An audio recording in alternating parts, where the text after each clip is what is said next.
E agora começamos mais um Visto de Fora, a análise dos temas nacionais, europeus, com Begonha Inigas e Olivier Bonamici, com André Rodrigues também. Bom dia a Olá, todos. bom dia. Muito bom dia. Bom dia. Bom dia a Bom todos. dia. Bom dia, Olivier também. Bem, meus caros, parece que os tempos andam sombrios, não são só as nuvens e a chuva forte, é quase como se o céu caísse em cima das nossas cabeças. E aqui, Olivier, aqui uma alusão ao chefe Abrar à Cursix, da animação do Asterix, que é uma expressão bem ao jeito dos gauleses. Não é nada disso, os tempos andam mesmo sombrios, porque a atualidade parece talhada para nos dar notícias que nos deprimem.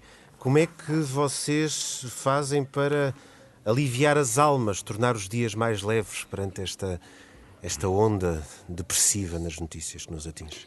Olha, eu a verdade é que não tenho tempo de estar a tornar os vezes é a dias melhor receita. mais Às leves. vezes é a melhor receita. Agora mesmo, 30 segundos antes de entrar en directo, para que os nosos ouvintes saiban, eu despedime da comisaria europea de reformas da Unión Europea, Elisa Ferreira, que esteve cá en Vigo, desde onde estou a entrar para a Renascença, a visitar a nosa sede, a nosa equipa, os proxectos transfronterizos que facemos, o que facemos entre a Galiza e o norte de Portugal, e xa estou a entrar en directo con este vixiño da radio que me dá unha enerxía que non teño tempo de me deprimir. A magia da rádio. Às vezes mais vale não ter tempo para olhar para as notícias. Olivia, e tu? Como é que alivias a alma? Os beijos. Ai, Olivier, que está Não.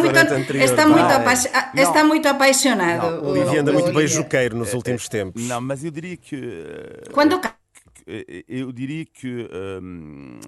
é também ter a noção da sorte que temos por duas razões. Primeiro, de viver numa democracia, o que hoje em dia, a escala mundial, é algo de cada vez mais raro. Não é democracia com falhas, mas é uma democracia. E segundo ponto, viver na União Europeia. Por isso sou um pro-europeu cada vez mais convicto, porque apesar de tudo o que estamos a viver, ainda na União Europeia estamos em paz. A questão é essa. À nossa volta é que é o problema. E essa questão é ter a noção também da sorte do sítio onde vivemos. E depois, no dia a dia, diria que é transformar, como eu disse, os beijos, mas é um pouco isto, porque é transformar um pouco do clima de ódio que estamos a ver em amor, em humanidade, olhar um pouco mais à nossa volta. Eu acho que é a solução. Sim, alimentar este lado humano que nos também algumas lideranças. Sim, mas o lado humano e o timing que temos. Eu explicaba un momento este estrese. Eu pensei que agora que estou a traballar do outro lado do xornalismo, pensei que ia ter menos estrese, non é? Mas é que estamos con vidas tan estresantes que dá igual, porque ás veces os xornalistas pensamos que como a nosa profesión non há outra de estrese, mas todas as profesións hoxe en día teñen moito estrese e temos un timing, unhas exigencias, un estrese tan grande que iso marca tamén anímicamente as nosas vidas. E se alén de todo iso vivemos tempos tan sombríos, como dixeas, André, de noticias tan negativas a nosa volta, pois iso é influencia. Por iso é importante nos focar no importante, como dixe Olivier, nos beixos, nun copo de viño, nun cafeciño bon, na familia. Mais amor, por favor, pede Begonha Inigas nesta abertura do Visto de Fora, este programa Exatamente, mais humanidade, como dizia Olivier. Em que analisamos os temas que marcam a nossa atualidade, mas vai ser inevitável, vamos mesmo ter de falar de tempos sombrios, neste Visto de Fora, que é uma parceria da Renascença com a Rede Europeia de Rádios. Euronet Plus. É inevitável, já lá vão 3 semanas de guerra no Médio Oriente, poderemos estar na iminência de tal grande ação ofensiva de Israel em Gaza. Não somos analistas militares, não vamos por aí, resta-nos aguardar pelo que as próximas horas e os próximos dias nos vão dizer sobre estes acontecimentos. Importa olhar nesta altura para o que está a ser feito no outro campo, falo de diplomacia, falo de um contexto mais abrangente, mais alargado, este longo conflito de décadas entre israelitas e palestinianos. E justamente a este propósito surge a polémica da semana envolvendo António Guterres, que disse que o ataque de 7 de outubro não surge do nada, ligando de alguma maneira esta ação do Hamas a 56 anos de uma ocupação que Guterres classificou como sufocante. Tal como seria de esperar, Israel reagiu de forma destemperada, vamos dizer assim. Houve pedidos de demissão, suspensão de vistos de Israel a funcionários da ONU. Olivier, como é que interpretas estes acontecimentos? Guterres cometeu um erro, Israel exagerou ou as duas coisas? Eu diria que eu vou fazer uma comparação, eu não quero comparar António Guterres com o Papa Francisco, não quero, sobretudo não. Mas há um elemento de comparação aqui, que é ver o papel de cada um. Quando o Papa Francisco é criticado porque dá a sua opinião mesmo em relação aos migrantes, é uma crítica que eu nunca entendi, admite, porque ele está no papel dele, chamar para mais humanidade. Okay? Ele não é político, Papa Francisco. Ele não vai, e não é ele que resolve a questão das políticas de imigração, mas ele está no papel dele quando pede mais humanidade, olhar mais para o outro. Ora, António Guterres, para mim, esteve no seu papel, que é, ele nunca disse que o Hamas, ele nunca disse que o ataque do Hamas era justificado. Nunca disse isso. Se ele tivesse dito isto, teria sido gravíssimo, mas ele não disse isso. Outro ponto que me parece importante é que quando eu estava a dizer isto no seu papel, ele diz que ninguém pode estar acima, aliás, do direito humanitário internacional. E como não dar razão a António Guterres quando ele diz isto? E repito, ao contrário, por exemplo, de uma parte da esquerda radical, que seja em Espanha, sobretudo em França, onde a esquerda radical, um partido neste caso, e um homem, neste caso, Jean-Luc Mélenchon, candidato da esquerda radical, que se recusou a falar do Hamas como organização terrorista. Na minha opinião, isto é gravíssimo. Não se pronunciasse sobre isto. Mas o António Guterres criticou claramente o Hamas. Portanto, não há aqui, não vejo na posição do António Guterres nenhuma ambiguidade. Nada. Nem falta de clareza, nada. nem falta de clareza na condenação ao Hamas. Ele disse-o, quer dizer. Sim, mas ele disse. E há uma entrevista super interessante que deu o seu imagino que são amigos, porque pensam da mesma forma. Francisco Seixas da Costa, portanto, o ex-ministro português dos Assuntos Secretário de Estado dos Assuntos Europeus, sim. Exatamente. Quando ele disse que Olivia, tenho que pedir que aproximes um pouco mais do microfone. Sim, é preciso percebermos que o Hamas faz aproveitamento daquilo que é a radicalização da injustiça de décadas. E o sofrimento do povo palestiniano. Sim. Onde é que está aqui a justificação? António Guterres fala do contexto. Ele fala do contexto. E, portanto, é uma voz, eu diria, um pouco mais moderada. E, curiosamente, na última semana no programa, eu falei que estas vozes um pouco mais moderadas fazem falta.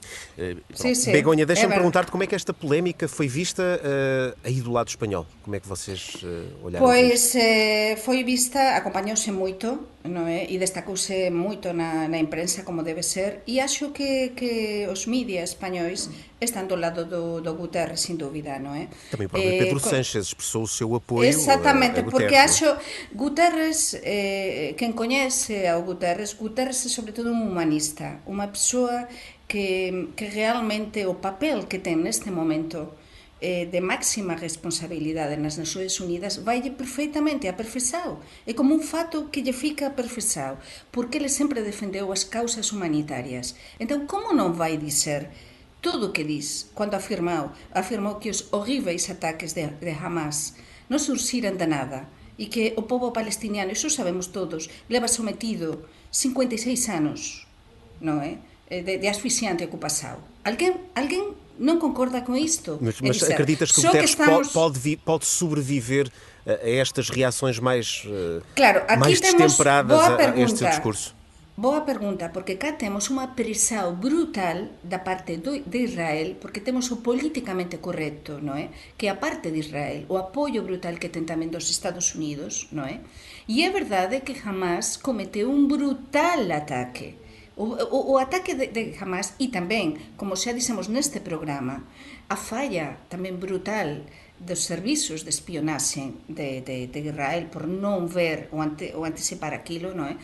Mas é verdade que o povo palestiniano non é Hamas e o povo palestiniano leva sometido nun territorio pequenísimo máis de 50 anos. Por tanto, é normal que o máximo responsable das Nações Unidas faz estas declarações porque nun conflito non podemos só pensar nun lado e temos de tentar ser objetivos e pensar nas persoas, no povo. E que entón, sino, de que serve a ONU? e as Nações Unidas, de que servem? E então acho que ele tem o seu papel, e o seu papel está perfeitamente feito, não é? Entretanto, temos visto aqui algumas demarches, vamos dizer assim, demarches diplomáticas, nomeadamente do presidente francês, Olivier. Emmanuel Macron esteve reunido com Netanyahu, esteve com Mahmoud Abbas. É importante lembrar que o presidente francês também tentou aqui funcionar como uma espécie de pivô diplomático ocidental dias antes da guerra na Ucrânia, dias antes da invasão russa. Macron reuniu-se inclusivamente com Putin. Na altura não houve propriamente um recuo nos planos do presidente russo. Desse ponto de vista, qual é que terá sido a utilidade desta visita de Macron, desta operação relâmpago de Macron no Médio Oriente, vamos chamar-lhe assim? Eu diria que, ao nível internacional, não vejo grande utilidade, tirando o lado simbólico, porque ele, ao contrário dos outros líderes, ele não foi apenas ver Israel. Isto é uma grande diferença entre Macron e os outros.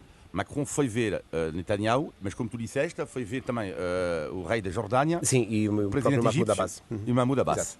Portanto, isto é a grande diferença entre Macron e os outros líderes europeus. Quer dizer o quê? E depois ele vai fazer uma declaração que não é no seguimento do António Guterres, mas que é todas as vidas, ele vai dizer isto quando chegou no Egito, todas as vidas valem-se. Não há hierarquia nas vidas humanas. Bom, aliás, o Papa podia dizer a mesma coisa, mas não comparo mais uma vez o Papa com o Macron. Mas lá está. Bom, aí discurso. Agora, serve para quê? Sinceramente, pelo visto de utilidade, para nada, quase nada. Macron vai lançar uma ideia da coligação internacional contra o Hamas, como acontece com o Estado Islâmico, mas neste caso Netanyahu tem razão, o Hamas não é o Estado Islâmico. O Estado Islâmico não é dentro de um território, é espalhado, por assim dizer. Mas o Hamas é bem diferente. O Hamas tem território. Mas não vês nesta ação do Emmanuel Macron como se ele estivesse um pouco isolado, porque foi de resto foi o único líder europeu, chefe de Estado, bem entendido, a fazer esta incursão diplomática. Não estará aqui um bocado isolado? É verdade porque realmente os outros, dos que falamos na semana pasada, non é? E tivemos tamén a Meloni depois da reunión de Egipto, que foi un fracaso, non é? Da cimeira de Egipto, e todos do lado de Israel, non é? O que tiñamos explicado ca semana pasada. Mas é verdade que ele tentou criar ese equilibrio, por iso eran moito necesarias as declaraxoes tamén do Guterres, non é? De alguén das Nações Unidas, e acho que tamén vai ser moito importante o papel da Unión Europea. Continúa a acreditar na Unión Europea e no que a Unión Europea, o que está a sair e saiu da reunión de ontem, non é? En Bruselas, porque a UE está a reclamar pausas humanitarias para que a axuda humanitaria chegue a Gaza a população de unha vez. E que é importantísimo. Então, se ninguén grita con unha dun lado con forza para que se axude os palestinianos, isto vai ser unha catástrofe que non sei até que limites vamos chegar, porque están a morrer miles e miles de persoas em pouquíssimas semanas. Olivia, tínhamos chegado aqui um pouco mais atrás nesta questão. Se Macron não estará aqui a agir de uma forma um pouco isolada, nesta forma como abordou, ou seja, visitando todas as partes atendíveis, todas as partes interessadas no processo. Sim, mas tens razão, mas a questão é que não é só Macron, ou seja, cada um parece que isto é o problema da Europa, cada um vai ver, portanto, a visita do Sánchez, a visita de Van der Leyen, a visita de Scholz, de Sunak, e cada um no seu cantinho um pouco. Bom, mas eu diria que a grande diferença de Macron e os outros, é preciso nunca esquecer isto, e para mim a utilidade desta não é tanto ao nível internacional, é ao nível nacional francês, que é a França, como já dissemos aqui, tem duas fortes comunidades, israelita e muçulmana. E ainda não há grandes tensões em França, mas há aumento de actos antissemitas, portanto, que é algo escandaloso. E ao mesmo tempo Macron tem que acalmar também a população de origem árabe, neste caso muçulmana, eu diria, que vive em França. E o facto de ir ver Israel e de ver também alguns líderes do mundo árabe também serve para isso, que é também para apaziguar e sobretudo evitar que em França também não haja uma escalada. Mas depois temos outra coisa, Olivier, que falamos de França, da escalada de violência, mas eu estava a ler hoxe de manhã que este conflito entre Israel e Hamas está a facer crecer a crispação nas universidades dos Estados Unidos. E temos de ter em conta que os Estados Unidos são, como eu dizia há um momento, os grandes aliados, e sabe todas as pessoas, de Israel. E então o problema vai ser, primeiro, que temos de unificar o posicionamento na Europa. Concordo 100% com o que estabas a dizer. Mas non só para reclamar as pausas humanitarias, que iso está moito ben, para que a axuda chegue a Gaza, mas tamén para unha política exterior común europea, deixar de protagonismos, non é? E tentar pensar dunha soa maneira, non é? Mas os Estados Unidos van estar sempre do lado de Israel. Iso vai ser un problema neste conflito, porque os conflitos se resolven a falar con todas as partes, non só con unha. E ese é o problema. Então, a Europa pode ter cá uma posição, um posicionamento intermédio, que o intermédio é muito importante. Mas parece aqui ter uma posição até de alguma fraca influência. Não quero ser todo injusto com os líderes europeus, mas a verdade é que a Europa enfrenta agora esta guerra no Médio Oriente, mas há aqui uma soma de conflitos às portas da Europa. Não é só a guerra Israel-Hamas, é a Ucrânia também. E a voz da Europa parece não se fazer ouvir muito nesta gestão dos dois conflitos. Isto é um bocado ao encontro da ideia que o Olivier dizia há pouco, ou seja, nós precisamos de uma orquestra na Europa, mas parece que os executores, digamos assim, estão a tocar cada um para o seu lado, não é? Porque esta guerra foi uma surpresa para todos. Tínhamos este conflito entre nós desde que nós nacimos. Sim. Este conflito forma parte das nosas vidas e ollábamos para outro lado. Sabíamos o que estaba a acontecer entre o povo palestiniano, o terrorismo de Hamas, a política de Israel extremista de Netanyahu e todos os casos que ten de suposta corrupção. Mas ollábamos para outro lado, e é verdade que a Europa ten agora mesmo o conflito da Ucrania, que ficou nun segundo posicionamento, mas un conflito aberto, e depois, insisto con o de Estados Unidos, porque aquí este conflito está a se amplificar cada vez máis, porque Estados Unidos atacou obxectivos vinculados a Irán na Siria. Sim, e então aquí estamos a ter e os Estados Unidos parecen dispostos a lutar. E a mim isso preocupa-me muitíssimo. E por as isso ondas de choque são inevitáveis. São inevitáveis. Sim, sem dúvida. Vamos aqui avançar para um outro tema da atualidade europeia. Vamos até a Espanha. O PSOE e o Sumar chegaram a um acordo para um governo de coligação, numa repetição da solução anterior às eleições de julho deste ano. Está dado então o primeiro passo para a investidura de Pedro Sánchez, mas o líder do PSOE precisa do apoio dos separatistas catalães para formar um governo. Há sempre aquela questão do respeito pela integridade territorial espanhola, consagrada na Constituição, porque há aqui, no limite, forças políticas que defendem a separação de uma das regiões do país, mas cujos seus dirigentes podem ser amnistiados por terem defendido a autodeterminação na região. Begonha, continuamos aí desse lado. Esta amnistia resolve ou não o conflito histórico entre Catalunha e o Estado espanhol? Ou pode ser um casamento de conveniência com efeitos imprevisíveis? Isto é um castelo que está quase a cair por momentos, non é? Mas imaginen a situación que temos en España. Isto é caótico. Temos dúas Españas totalmente divididas, temos moita polarización, temos un primeiro ministro en funções que quer continuar a toda costa, perdeu as eleições, e então está disponível a facer tudo o que le diz na campaña electoral de xullo, das eleições legislativas, que non faría, que amnistía, non é? Nin estaba no programa electoral. Por tanto, isto está a dividir aínda máis os españois, e então, eu penso, agora sí que estou máis convencida do que nunca, que sí, que vamos para unha investidura de aquí a unhas semanas, non é?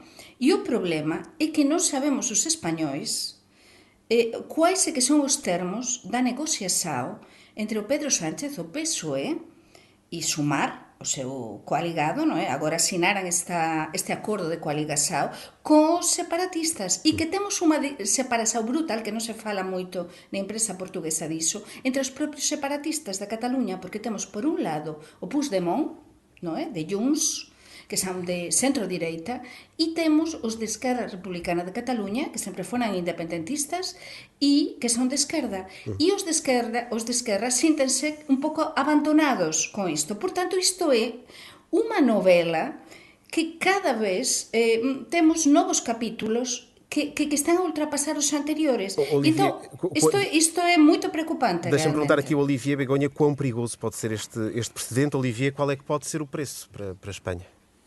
A questão é que eu diria que há algo que joga a favor neste momento de Pedro Sánchez, que é o contexto internacional, que é, pode haver, para já é um estratega inacreditável, um pouco como António Costa, e depois é o contexto internacional. A questão da amnistia, claro, divide imenso a sociedade espanhola, mas Sánchez, eu acho que vai usar a arma, entre aspas, da amnistia, tendo em conta que precisamos de um governo. Ele sabe muito bem que há um risco, se há novas eleições, de ele perder as eleições.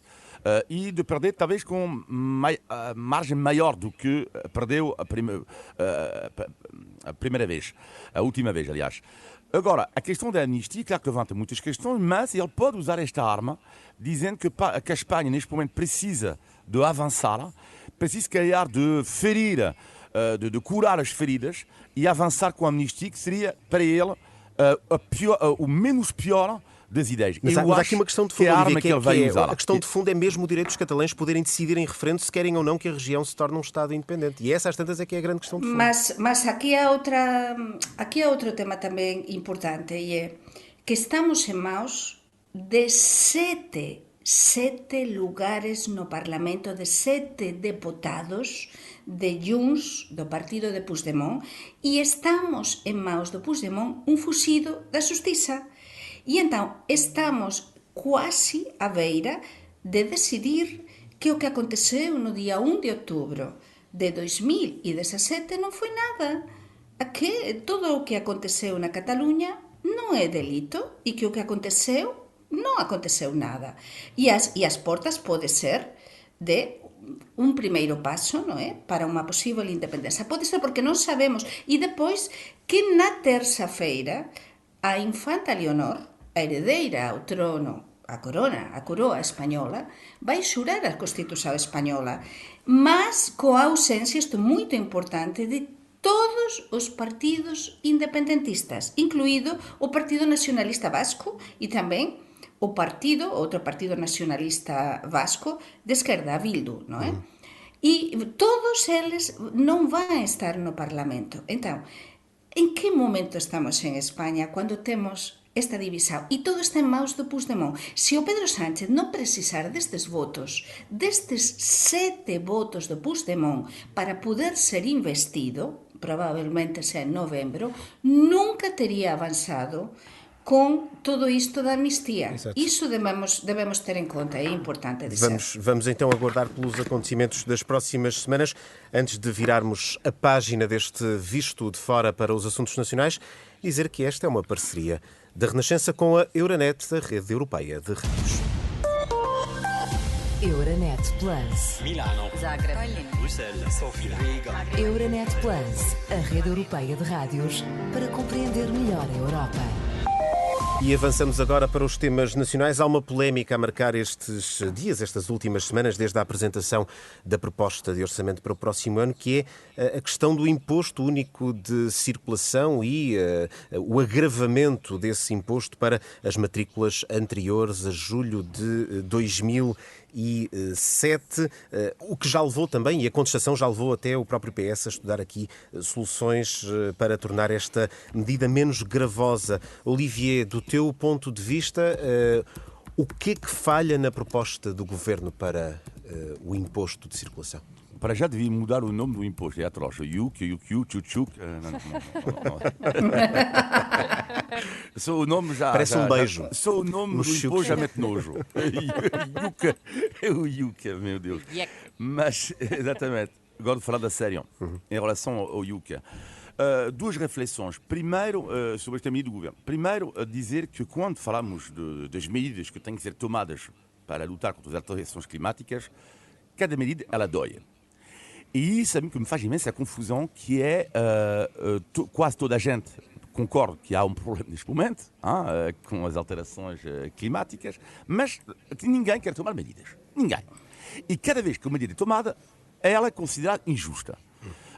E o que eu digo isto é que o início, se nós não tomarmos medidas que doem, porque medidas assim vão doer.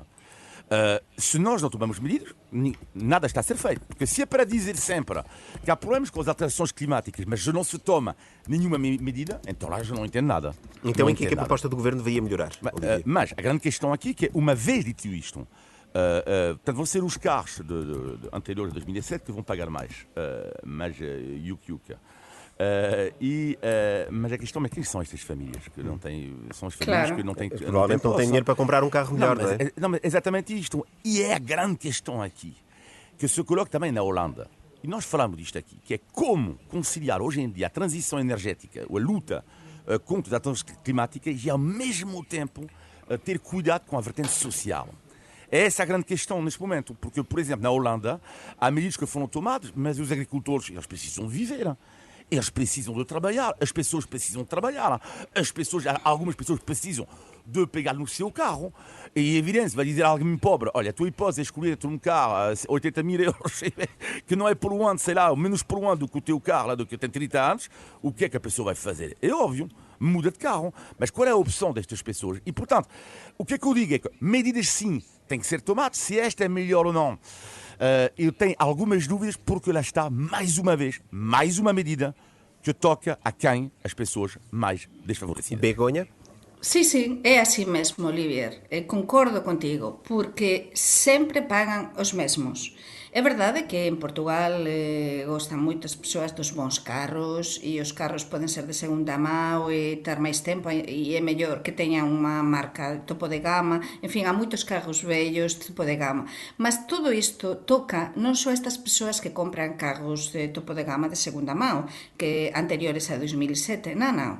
Todo isto toca a grande parte da população, como dizia Olivier, que está agora mesmo numa situação muito complicada e fragilizada e não pode comprar um carro novo, se é de segunda mão, se é de primeira mão, e estas pessoas vão ter de pagar muitos mais impostos e já estão a ter muitos problemas para entrar nas cidades. Agora, em quase todas as cidades europeias, é verdade que se impõe, não é? O de que não possam entrar, ou se está a tentar privilegiar aos carros novos, ou elétricos, ou híbridos, antes do que os vellos, porque são menos poluentes os novos. Mas, sem dúvida, temos de equilibrar o que é ecológico com o que é social. Exato. E dar soluções às pessoas. E não fazer com que isto se torne uma medida socialmente regressiva em nome da preservação ambiental. E o que falávamos, o que falávamos no outro día, quando falávamos do orçamento deste ano, que realmente estes son impostos indirectos e os nosos ouvintes teñen de saber. Então, por un lado, receben máis ou van pagar menos de IRS e van receber máis no fin de mes de ordenado, mas por outro lado pagan mais de impostos indiretos como estes. E agora dos impostos vamos para um tema um bocadinho mais leve, que é o nosso índice de tugalidade. Vamos a isso. Índice de tugalidade. Não tem nada que saber, é uma expressão portuguesa que eu quero saber se o Olivier e a Begonha sabem o que significa e é nada mais nada menos que pôr paninhos quentes. O que é que isto significa quando nós dizemos que vamos pôr paninhos quentes sobre alguma coisa?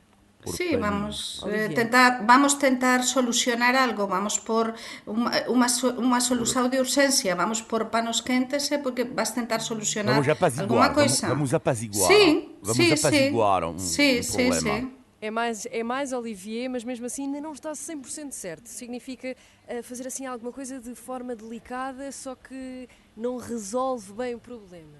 Portanto, okay, não é um resolve. apaziguar, mas também é um... Por exemplo, eu quero falar de alguma coisa contigo, mas vou pôr aqui uns paninhos quentes para que tu não fiques assim muito agoniado com o problema. Mas é uma maneira de te desenrascar.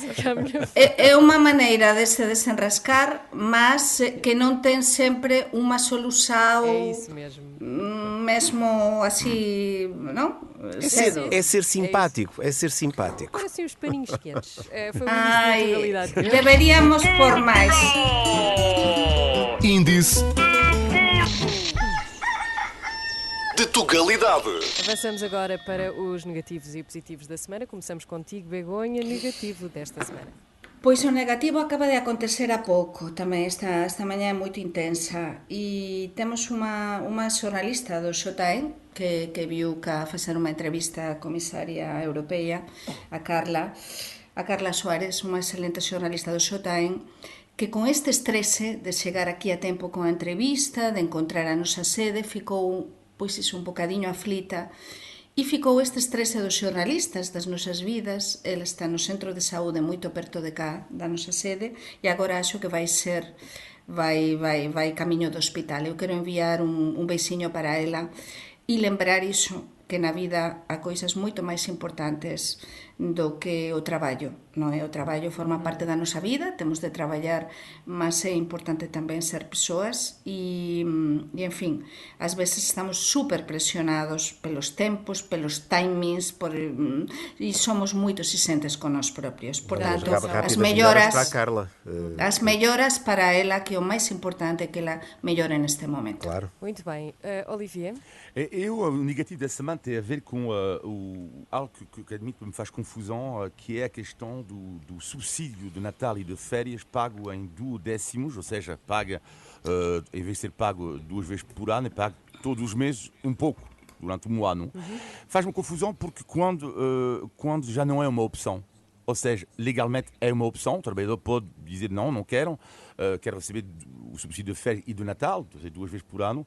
Ora, mas não é uma opção para muitos trabalhadores. Eu vou dar o exemplo de um amigo meu que ganha 900 euros por mês e perguntei, então, vais receber em breve o subsídio de Natal? Ele disse, não vou receber. Hein? Não vais receber? Não, porque estou pago em 2/10 mas tive esta opção. Diz Olivier, mas qual a opção? Mas qual a opção que eu tenho? Porque se eu não recebo isto, vivo com o quê? E, portanto, acho isto muito triste porque é uma espécie de maquilhagem, para mim, dos baixos ordenados. Esta possibilidade que há de pagar em 2/10. Eu acho que é uma maquilhagem dos ordenados baixos. Isso são passar paninhos quentes. É preciso. Isso é. Contra porque, além disso, as pessoas têm o direito de oferecer prendas, têm o direito, eu acho que de respirar um pouco também para pagar as faturas em atraso, e há trabalhadores que não têm hipótese nenhuma disso e são obrigados, de uma certa forma, e não uma opção, para distribuir isto em 12 meses. E não acho normal. Acabamos em boa, vamos aos positivos agora, Begonha. Pois claro que acabamos na boa e acabamos ben, porque ontem á noite celebrouse cá en Vigo o 25 aniversario do Camões, do Instituto Camões nesta cidade, que é un local de referencia. Esteve cá o embaixador de Portugal en España, o vicepresidente do Camões, moitas autoridades de cá e moitos alumnos de portugués que asisten a aulas de portugués cá en Vigo, e tamén a convenios e acordos con as universidades, non é? Para leiturado de portugués, por exemplo, na Universidade de Santiago. Por tanto, parabéns para o Camões, parabéns para o que faz o Camões no mundo inteiro e neste caso na cidade de Vigo, non é? Porque fica nunha casa moito bonita, vou dizer maravillosa, e na casa máis antiga na casa máis antiga de Vigo, que é a Casa Arins, que é unha casa medieval, e eu aconsello e recomendo visitar, que fica na parte bella de Vigo. Muito bem, fica aqui a sugestão, Olivier. O positivo da semana tem a ver com a abertura em breve, vai ser no Porto, e também em breve em Barcelona, do Time Out Market, na cidade do Porto, portanto, como há em Lisboa, no mercado da Ribeira, vai acontecer, portanto, em novembro, no Porto. E porque para mim é positivo? Porque, como já disse aqui, eu acredito sempre que para uma das coisas para lutar contra a pobreza é criar riqueza. Ora, eu tive a sorte de fazer uma entrevista com um dos homens que esteve por trás desta ideia inacreditável do Time Out Market. Porque a ideia é genial e vai ser positivo, que é um rapaz chamado João Cepeda, que a ideia, para as pessoas terem a noção em casa, era jornalista, trabalha para Time Out, a revista Time Out, coisa única no mundo, repito, única no mundo, tá bem? São os portugueses que tiveram esta ideia. Eles pensaram assim, bem, somos jornalistas, nós fazemos crítica nos jornais, tudo isso, dizemos qual é o bom restaurante, qual é o péssimo restaurante, tudo isso, e as nossas vendas, porque a revista Time Out ia ser digital, vai cair, o que é que nós podemos fazer? Bem, e quando entrevistei o rapaz, na altura tinha 25 anos, assim, pensei, mas que raio de ideia é esta? Que gênio. E eu adoro esta genialidade que cria riquezas, adoro. Mas como é que um homem, ou série de homens, tiveram esta ideia brutalíssima, dizer, ok, nós vamos criar dentro do mesmo espaço, os restaurantes, vamos pedir a cada restaurante ali, e não de fast food, não é de comida de qualidade, não é? De estarem juntos no mesmo espaço e nós vamos aproveitar o nosso know-how de jornalistas para gerir um pouco junto dos gestores ligados à economia e tudo isto. Uau! Perante isto, eu digo que gênio e fico contente que esta marca Time Out está a ser espalhada no mundo inteiro, em Dubai, Porto, Barcelona agora, acho brutal. E é o fenómeno do digital também a passar para uma coisa que se vê, que se pode apalpar. Muito bem. Foi o Visto Fora. Estamos de volta para a semana. Obrigada a todos. Obrigado. Obrigada. Um abraço e bom fim de semana. Bom fim de semana. Pode ouvir este episódio e outros também em podcast. Até à próxima sexta-feira.